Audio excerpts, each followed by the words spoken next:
बिस्मिल्लाहिर्रहमानिर्रहीम।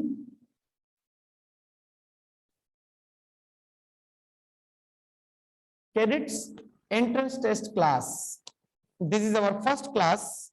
ये हमारी पहली क्लास है और 1 जनवरी 2022 को मैंने क्लास स्टार्ट करना था। एज पर कमिटमेंट मैंने आप लोग की क्लास स्टार्ट कर ली है। ओके, इस क्लास में हम PF college Sargodha, PF college lower टोपा, मिलिट्री कॉलेज मरी, military college Jhelum, girls cadet college Mardan और दूसरे तमाम कैडेट कॉलेजेस की रिटन टेस्ट की प्रिपरेशन करेंगे। मैंने इसलिए लिखा दूसरे तमाम कैडेट कॉलेजेस की क्योंकि इस क्लास में मैं सब चीजें यूनिवर्सल पढ़ाऊंगा, यानी जितनी भी कैडेट कॉलेजेस है उनकी एंट्री टेस्ट के लिए जो सिलेबस मैं आप लोगों को इस क्लास में पढ़ाऊंगा। ठीक है, सब्जेक्ट्स इस वक्त जो हमने शुरू से करने हैं, सब्जेक्ट की डिटेल बाद में बताऊंगा, लेकिन अभी जो हमने क्लास शुरू की है इसमें फॉर द फर्स्ट टाइम मैंने क्लास 6 का मैथ भी इंट्रोड्यूस कराया।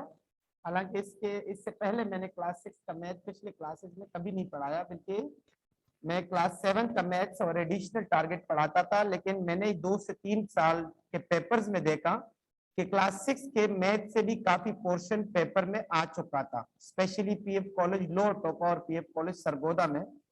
तो उस वजह से मैंने अपने इस साल के एडिशनल टारगेट में क्लास 6 का मैथ भी शामिल कर लिया है, जो कि 2 से 2.5 महीनों में मैं आप लोगों को करा भी दूंगा और आप लोग खुद भी कर लेंगे इंशाल्लाह। जितना भी काम मैं डेली कराऊंगा वो कोशिश कीजिएगा कि आप लोग डेली के लेवल पे उसकी प्रैक्टिस करें और प्रैक्टिस मुझे व्हाट्सएप पे आप लोग सेंड किया करें।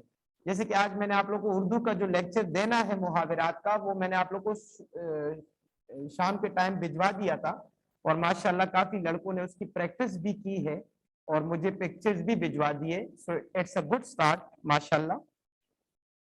साइंस भी मैं क्लास 6 का ही शुरू करवाऊंगा अभी, और उसके बाद फिर दूसरे जो क्लास 7 का साइंस है और एडिशनल टारगेट से वो मैं आप लोगों को इंशाल्लाह इस क्लास में पढ़ाऊंगा।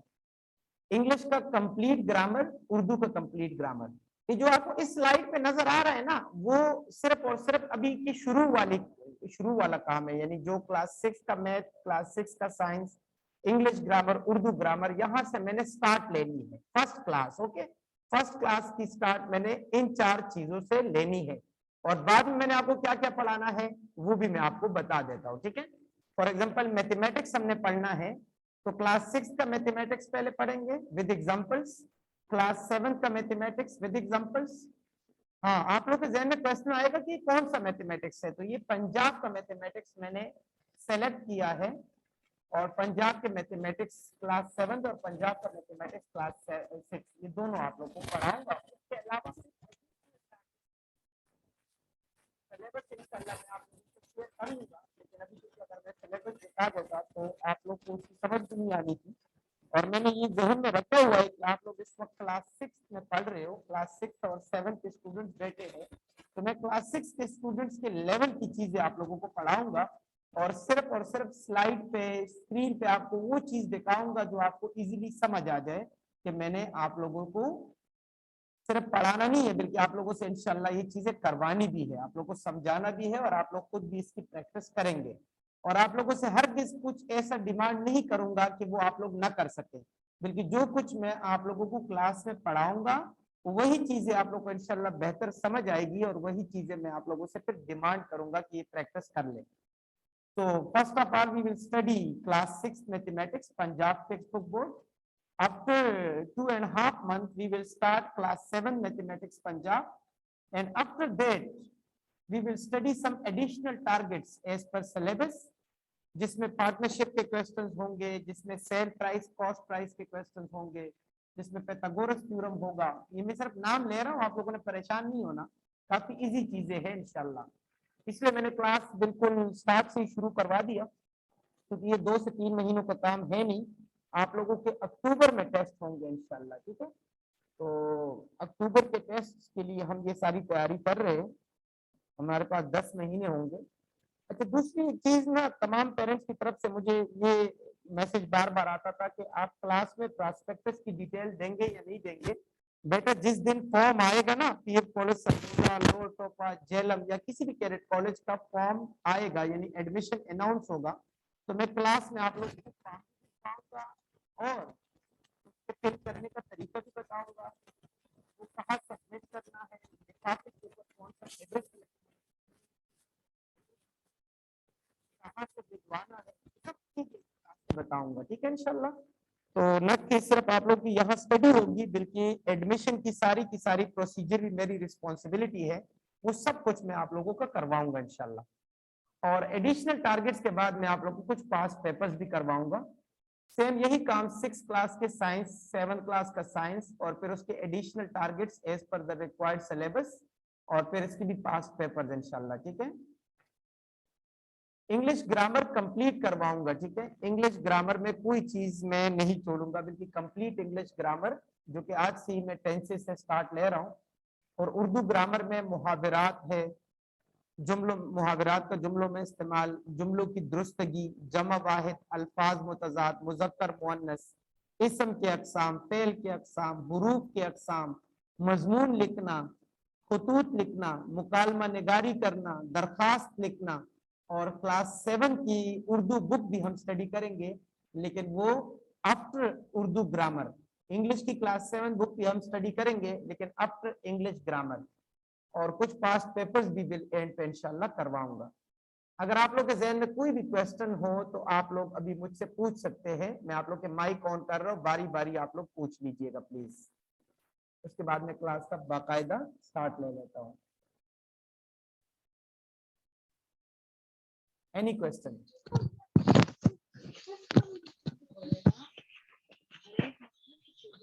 जी जिशान अली बोले बेटा। जी अब्दुल्ला साजिद।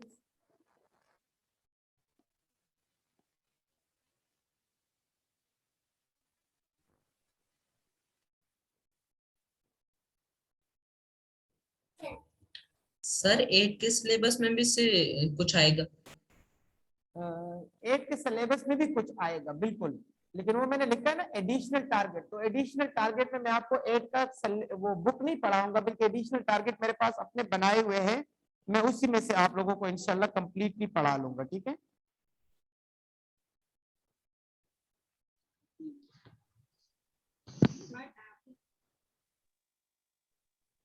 जी। Any question? No sir. किसी के जहन में कोई क्वेश्चन हो तो पूछ सकते हैं।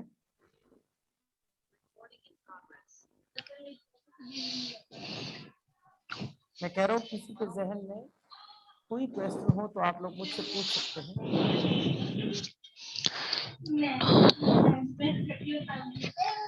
No question. क्योंकि आप लोग जूम पे नए हैं तो मैं आप लोगों के साथ पूरा पूरा कोऑपरेट करूंगा कि आप लोगों को मैं कंप्लीटली डिस्क्रिप्शन के साथ सारी चीजें समझा सकूं। सिर्फ 4 से 5 दिन में आप लोग जूम के साथ यूज हो जाएंगे, फिर आप लोग इजीली इसको यूज कर सकेंगे। So let's take a start. हमारी जो पहली क्लास है वो मैथमेटिक्स की है। पंजाब का मैथमेटिक्स मैंने सेलेक्ट किया है।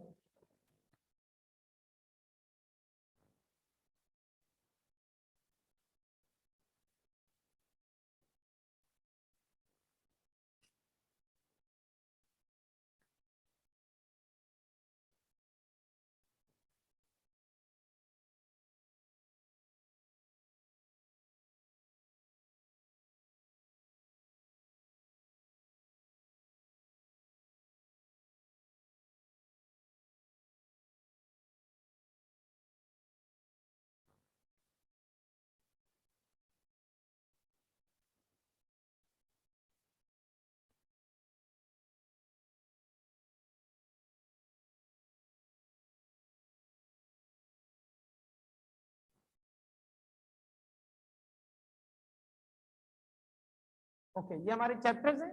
ये जिस तरह क्लास 6 के मैथ में ये चैप्टर्स दिए हुए, इसी तरह क्लास 7 के मैथ में भी है। मैंने क्लास 6 का मैथ 2 रीजंस की वजह से सेलेक्ट किया। एक तो आप लोग 6 क्लास में पढ़ रहे हो तो आप लोग को अच्छी समझ आएगी, और दूसरा जब आप ये बेसिक सारे सीख लेंगे तो आपको क्लास 7 का मैथ करना काफी ईजी होगा। यूनिट नंबर 1 जो सेट्स के बारे में है,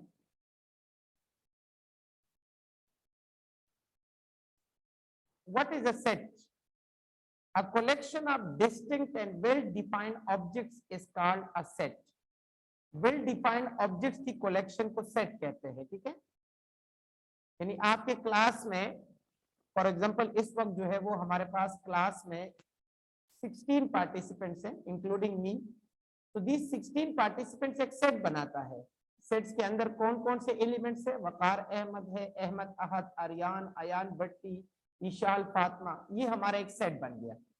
इस तरह आप लोग अपने घर में देख लें तो घर में आपकी क्रॉकरी पड़ी होगी, उस क्रॉकरी को आप एक नाम लिख के एक ब्रैकेट में इंक्लोज कर दे तो ये हमारा एक सेट कहलाएगा, ठीक है? तो collection of well defined objects is called a set.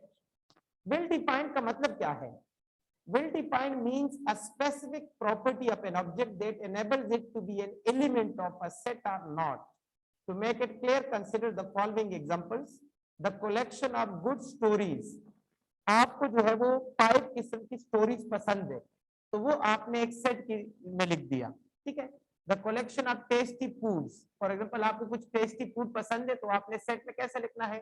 जैसे मैंने एक सेट बना दिया, ऐसे ब्रैकेट लगाने हैं और मुझे कुछ फूड्स पसंद है, मैं उसके नाम लिख देता हूँ। फॉर एग्जांपल मुझे राइस पसंद है, मुझे जो है वो चिकन पसंद है, चिकन कढ़ाई मुझे पसंद है, ठीक है? वो मैंने लिख दिया। और फॉर एग्जांपल मुझे जो है वो चिकन कढ़ाई हो गया और मुझे बिरयानी पसंद है। फॉर एग्जांपल मुझे ये 3 चीजें पसंद है तो ये मैंने जो है वो एक सेट के तौर पे लिख दिया, ठीक है? अच्छा, हर एक सेट के एलिमेंट्स को, जितने भी इसके अंदर नाम मैंने लिखे हैं, ये सेट के एलिमेंट्स कहलाते हैं। ये सेट के क्या कहलाते हैं? ये सेट के एलिमेंट्स कहलाते हैं। यानी इस वक्त जो है वो राइस जो है वो इस सेट में मौजूद है तो मैं लिखूंगा राइस बिलोंग टू ए, यानी राइस इस ए सेट में मौजूद है। ये जो मैंने साइन डाला, इस साइन का मतलब है बिलोंग टू, यानी ये राइस इस सेट में मौजूद है, ठीक है? Belong to. इस तरह चिकन कढ़ाई मैं पूरा नहीं लिखूंगा, सी के फॉर चिकन कढ़ाई यहाँ मौजूद है तो ये भी मैं लिखूंगा बिलोंग टू।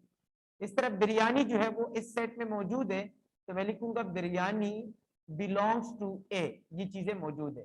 अब फॉर एग्जांपल इसमें जो है वो कीमा मौजूद नहीं है, ओके? दाल कीमा या कीमा इसमें मौजूद नहीं है तो मैं लिखूंगा कीमा इज नॉट बिलोंग टू ए, कीमा जो है वो इस सेट पे मौजूद नहीं है। तो मैं इस तरह का जो साइन डालूंगा इसका मतलब होगा नॉट बिलोंग टू, यानी वो इस सेट में मौजूद नहीं है। तो ये मैंने आप लोगों को बिल्कुल बेसिक पढ़ा दिया इसका, ठीक है?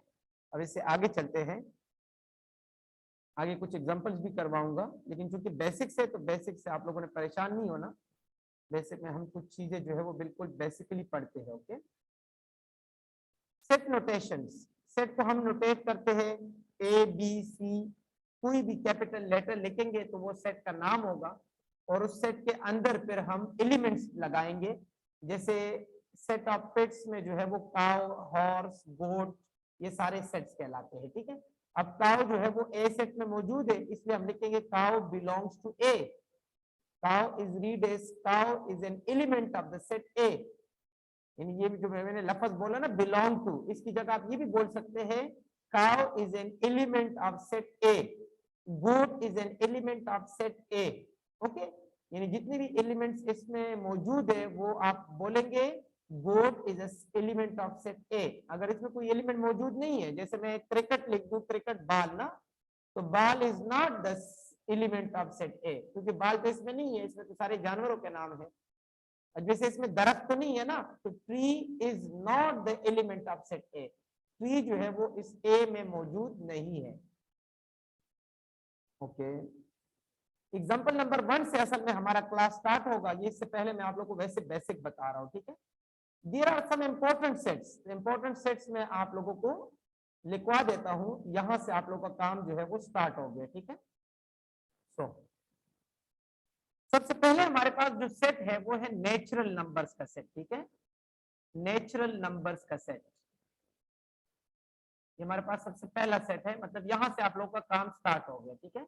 नेचुरल नंबर्स, नेचुरल नंबर्स के सेट को हम n से डिनोट करते हैं और उसके अंदर 1 से स्टार्ट हो जाते हैं नंबर्स, 0 नहीं होता नेचुरल नंबर्स में, ठीक है? 1 2 3 4 5 6 7 8 9 और इस तरह ये चलता जाता है, ये इंफिनिटी तक इसमें नंबर्स होते हैं, तो इसको हम कहते हैं सेट ऑफ नेचुरल नंबर्स। इसको हम क्या कहेंगे?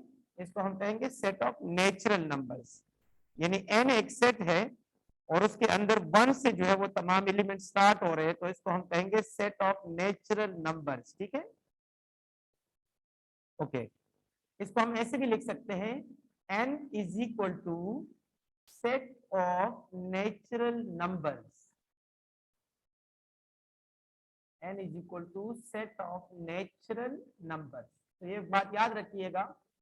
एक तो आप लोग का लेक्चर इधर से स्टार्ट हो गया, ठीक है। इससे पहले आप लोगों को मैंने वैसे बेसिक पढ़ा लिए, कुछ बेसिक बेसिक बातें बताई, यहाँ से जो है वो आप लोगों का लेक्चर स्टार्ट हुआ। Natural numbers n is equal to 1 से स्टार्ट होंगे natural numbers.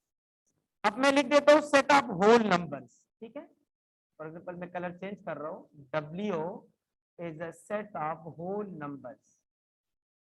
W is a set of whole numbers. तो होल नंबर 0 से स्टार्ट होते हैं, ये बात याद रखिएगा। ठीक है, W is a set of whole numbers जो कि 0 से स्टार्ट होते हैं। 0 1 2 3 4 5 6 7 8 9 और इस तरह ये भी इंफिनिटी तक जाते हैं, यानी आगे जो है ये इंफिनिटी तक पहुंच जाते हैं। ठीक है, तो ये मैंने आप लोगों को 2 सेट पढ़ा लिए, सेट ऑफ नेचुरल नंबर जो कि 1 से स्टार्ट होते हैं और सेट ऑफ होल नंबर जो कि 0 से स्टार्ट हो जाते हैं। यहां तक किसी के जहन में कोई क्वेश्चन हो तो अपना हैंड रेस कर लीजिएगा।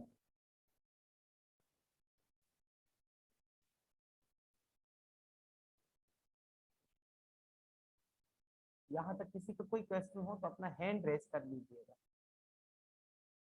No question? जी, मोहम्मद अली बोले बेटा।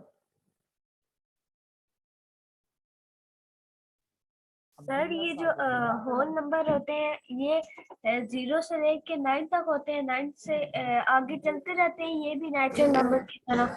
नहीं, ये भी आगे चलते रहते हैं नेचुरल नंबर की तरह, 9 10 11 12 ऐसे चलता जाएगा। ठीक है, ठीक है। ओके। अब्दुल्ला साजिद जी जी बोले बेटा।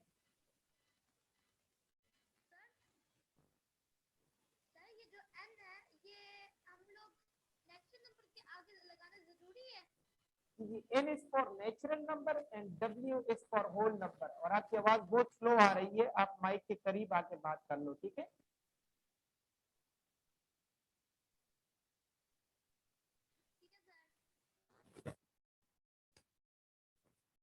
आगे चलते हैं। आप लोगों को तरीका आ जाएगा कि किस तरह हैंड रेस करना है, किस तरह जो है वो आप लोगों ने मुझसे बात करनी है। ठीक है, मैं एक और सेट लिखवाने लगा हूं, उसको कहते हैं set of even numbers. Okay, set of even numbers. E जो है वो सेट ऑफ इवन नंबर्स को रिप्रेजेंट करता है। ठीक है, set of even numbers. Even numbers में सारे इवन आते हैं। ठीक है, इवन नंबर्स में जो है वो सारे इवन नंबर्स आते हैं और इसमें जो है वो आप इवन नंबर सारे लिखेंगे। ठीक है, 0 2 4 6 8 10 12 14 16 18 और ये भी ऐसे चलता जाएगा। ठीक है, 22 ऐसे चलता जाएगा इवन नंबर्स। जबकि ऑड नंबर जो है ना, O is for odd numbers. O is for odd numbers, वो होते हैं 1 3 5 7 9 11 13 15 17, ये ऑड नंबर्स कहलाते हैं। ठीक है, अच्छा जी। बुक में जो है ना बहुत कम चीजें दी है, मैं कुछ चीजें एडिशनल लिखवाता हूँ जो आपके कैडेट कॉलेज के लिए लाजमी है। ठीक है, प्राइम नंबर, प्राइम नंबर 2 से स्टार्ट होते हैं, ये बात याद रखिए। प्राइम नंबर 1 नहीं, वो होते हैं जो अपने आप के अलावा और 1 के अलावा और किसी चीज पे डिवाइड नहीं होते, तो ये 2 से स्टार्ट होते हैं। 2 3 5 7, 11, 13, 17, 19, 23 और ये भी आगे इस तरह चलते जाते हैं। ठीक है, ये है प्राइम नंबर्स। और ऑड नंबर तो मैंने लिखवा दिए, बस आखिर में एक नेचुरल नंबर और होल नंबर दोबारा लिखवा दूं ताकि मैं इस पेज का पिक्चर ले सकूं। ठीक है, और आप लोग को भिजवा सकूं। नेचुरल नंबर में दोबारा लिखवा रहा हूँ। नेचुरल नंबर 1 से स्टार्ट होते हैं, 1 2 3 4 5 6 और ये इस तरह चलते जाएंगे। और होल नंबर जो है वो 0 से स्टार्ट होते हैं, यानी 0 1 2 3 4 5 6 और ये भी आगे इस तरह कंटिन्यू रहेंगे। ठीक है, तो ये मैं इसलिए दोबारा लिख दिया ताकि मैं इसका एक पिक्चर ले सकूं। जी इब्राहिम मकसूद। सर इसमें सेट ऑफ कंपोजिट नंबर भी आते हैं। यार इब्राहिम मकसूद, आप तो मेरे पुराने स्टूडेंट हो, आपको तो जो भी मैं क्वेश्चन करूंगा तो आप मुझे लाजमी जवाब देंगे। आप मुझे ये बताइए इब्राहिम मकसूद कि मेरी आवाज क्लियर आ रही है, क्योंकि आज मैंने विंडो करवाई है और माइक भी चेंज करवाया है, तो मुझे नहीं पता कि मेरी आवाज क्लियर आ रही है या नहीं आ रही। सर क्लियर नहीं आ रही सर, अटट के आ रही है। अच्छा चलो, मैं इस पिक्चर के बाद में क्लास जरा दोबारा रिस्टार्ट कर लेता हूँ ताकि आवाज क्लियर हो जाए, और फिर उसके बाद जो है वो मैं दोबारा ये पेज आप लोगों को पढ़ा लेता हूँ। ठीक है, आपका क्वेश्चन बिल्कुल कंपोजिट भी आते हैं, काफी ज्यादा नंबर इसमें आ जाते हैं। सर कभी क्लियर हो जाती है और सब कभी कभी नहीं आती। कोई मसला नहीं, कह रहे ये पहली क्लास है ना, मैंने आज ही विंडो शेडो करवाई है, तो शायद थोड़ा सा प्रॉब्लम है, ठीक हो जाएगी, no problem. Okay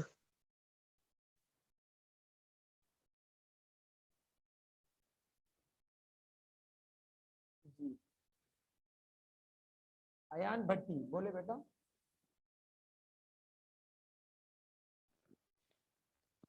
sir prime numbers क्या होते हैं? प्राइम नंबर्स ये मैं चैप्टर 3 में बड़ी डिटेल से पढ़ाऊंगा, इसके लिए ये नहीं पढ़ाऊंगा। ठीक है, प्राइम नंबर वो होते हैं जो खुद के अलावा और किसी के टेबल में ना आए। अब जैसे 11 है ना, तो वो किसी के टेबल में नहीं आता। 13 है तो वो किसी के जी टेबल में नहीं आता, सिर्फ 13 बन जाता है, जी सर। किसी के टेबल में नहीं आता। अयान आपको मेरी जी आवाज क्लियर आ रही है ना? जी सर, सही आ रही है आपकी आवाज। मस्त, ठीक है, okay okay. Ibrahim Maqsood, next question.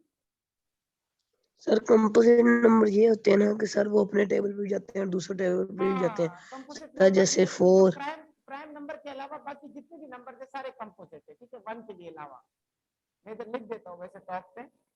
Composite number वो है जो प्राइम के अलावा बाकी जितने भी है। ठीक है, मैं आप लोगों को इधर नीचे लिख देता हूँ, C is for composite number। ठीक है, कंपोजिट नंबर्स के लिए मैंने C डाला और वो 4 से स्टार्ट हो जाते हैं। ठीक है, यानी 4 6 8 9 10 ये वो नंबर है किसी के टेबल में आ रहे हैं। जैसे 12 है तो 2 6 12, 10 है तो 2 5 10, तो ये सारे जो है वो कंपोजिट नंबर्स कहलाते हैं। ठीक है, ओके, यहाँ तक तो मेरे ख्याल में सबको समझ आ गई है। तो जब मैं स्लाइड खत्म कर दूं तो मैं आप लोगों से पूछूंगा सबको समझ आ गई, तो आप लोगों ने माइक पे आके बोलना है यस सर समझ आ गई है। अगर किसी को ना आई तो बोल देना नहीं समझ नहीं आई, बोल दिया करें। ठीक है, तो क्या बेटा सबको समझ आ गई है? Yes sir. Yes sir. Yes sir. Sir yes sir 6 का क्या, सर ये सी का क्या मतलब है लास्ट? सी का मतलब कंपोजिट नंबर, कंपोजिट। ओके आप जितने भी बच्चे क्लास ले रहे हैं कोशिश करें किसी ऐसी जगह बैठा करें जिसमें आप लोग के घर से मुझे आवाजें ना आए। ठीक है,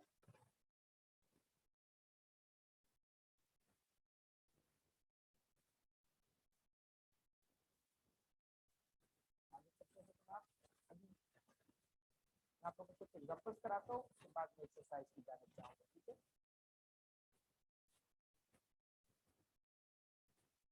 एग्जांपल नंबर 1, यानी 1 2 3 4 5 आपके पास एक सेट है और ये मैं आप लोगों को करवाऊंगा कि इसके अंदर एलिमेंट जो है वो कौन कौन से है। ठीक है, एग्जांपल नंबर 1 के बाद फौरन एक्सरसाइज की जाने चाहूंगा।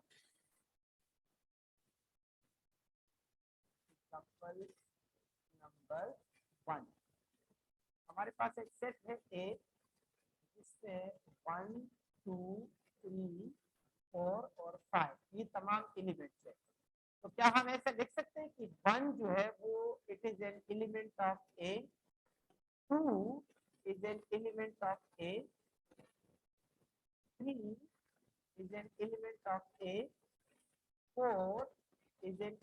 of A and 5 is an element of A. ठीक हो गया, ये मेरे पास एलिमेंट आ गया। ठीक है, इसका मतलब क्या है, इस निशान का मतलब है एलिमेंट ऑफ, ओके।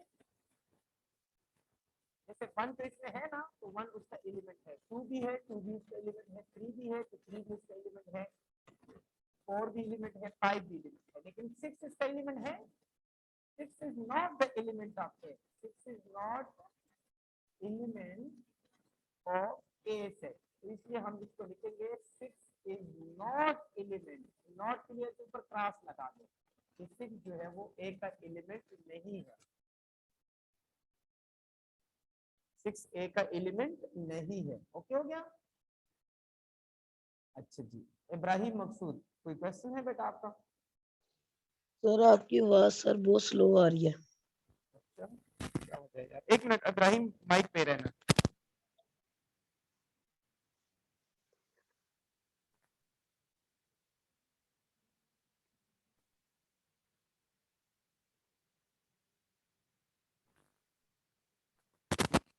अभी आवाज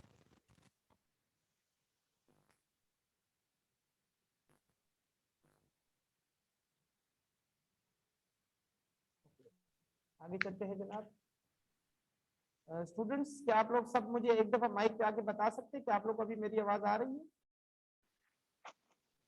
जी सर आपकी आवाज सही है। यस सर अभी सही है। सर थोड़ी हल्की आ रही है। ओके ओके, चलो खैर है, मैं वॉल्यूम को ऑफ कर दूंगा।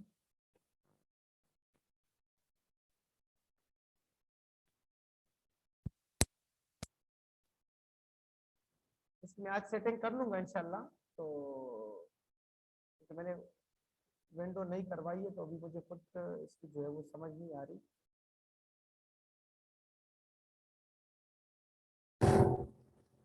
जी स्टूडेंट्स, अभी आप लोग को मेरी आवाज आ रही है? मतलब क्लियर, ज्यादा क्लियर हो गई है? काइंडली मुझे माइक पे आके बताइएगा। सर बहुत ऊंची है। सर सही है। हाँ, ये ठीक है। सेटिंग में मसला था, अभी सेट हो गई है। ओके, आगे चलते हैं जनाब एक्सरसाइज की जानिब। Okay,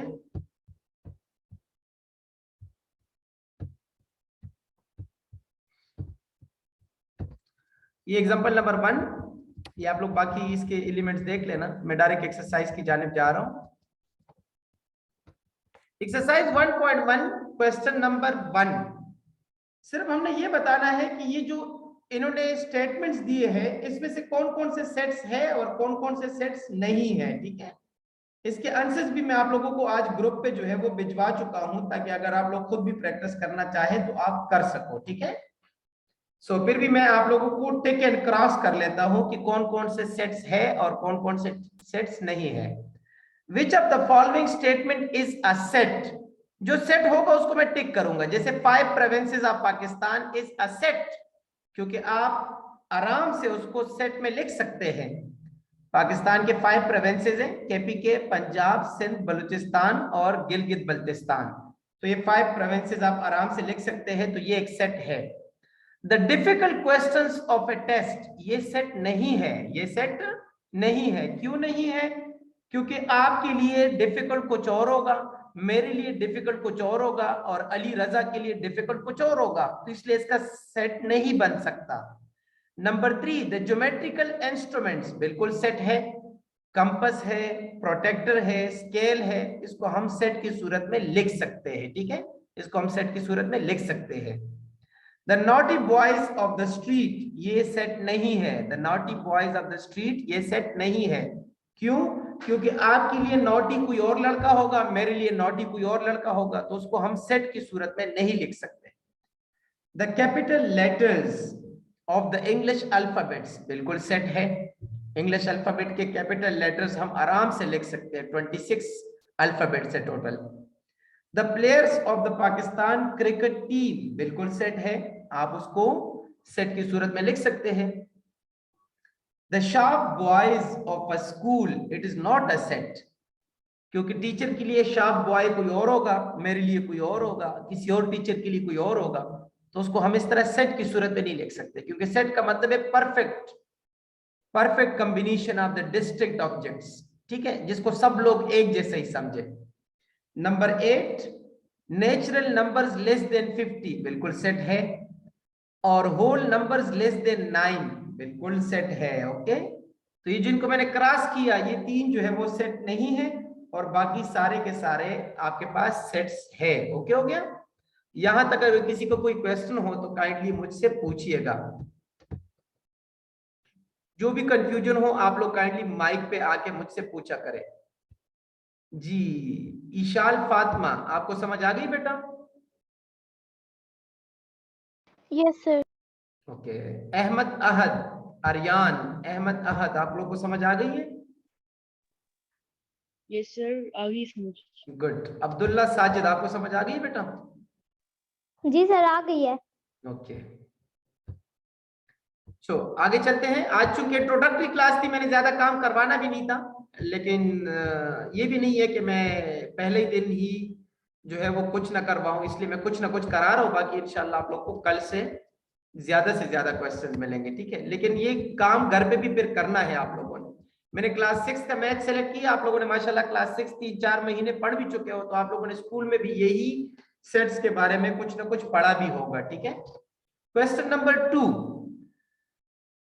A is equal to A E I O U, B is equal to A B C till Z, then which of the following statements are true or false? ये जो statement आपको दिए हुए हैं इनमें से कौन से ट्रू है और कौन से फॉल्स है? ओके, सबसे पहले तो देखिएगा पार्ट नंबर 1 को। A is an element of A, yes. A set के अंदर तो ए मौजूद है ना, तो हम इसको ट्रू करेंगे, ठीक है। अब मैं एक एक लड़के से पूछूंगा, ओके। सो ईशाल फातिमा, आप मुझे बता देंगे कि पार्ट नंबर 1 ट्रू है या नहीं है? ट्रू है सर। वजह क्या है? वजह मैं आप लोग के माइक ऑन कर रहा हूं बेटा, आप लोग आके पार्टिसिपेट कर लीजिएगा क्लास में। ये क्यों?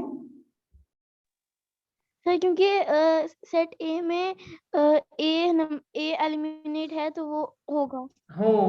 ओके। पार्ट नंबर 2 को देखिएगा, क्या सेट ए में बी एलिमेंट मौजूद है?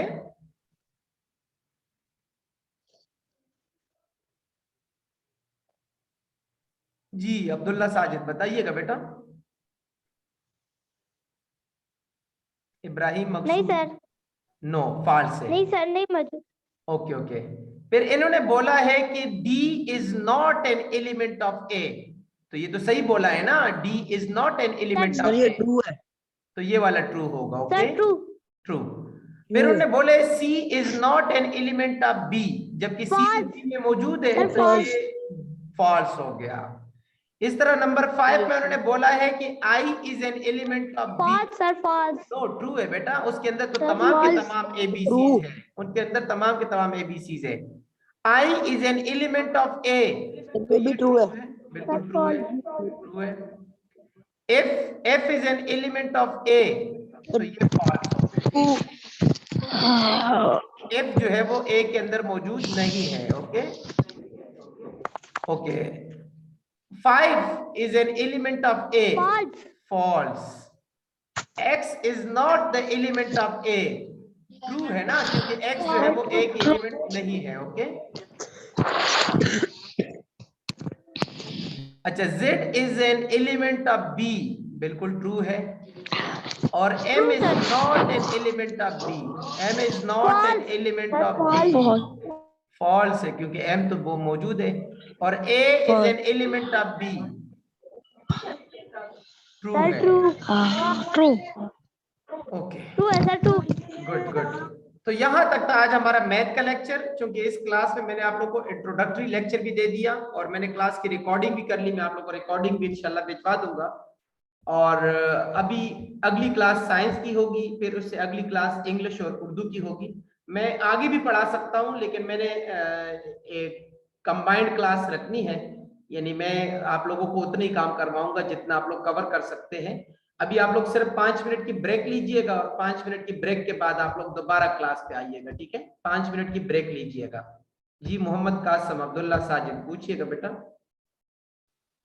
सर ये पार्ट नंबर 5 में I is no element of B, ये तो गलत है, आई तो नहीं है बी के उसमें। पार्ट नंबर 5 में क्यों नहीं है बेटा? ए बी सी से लेकर जेड तक है, इसका मतलब बीच में तमाम के तमाम ए बी सी है, 26 के 26 अल्फाबेट वहां मौजूद है। ठीक है, ओके सर। ओके।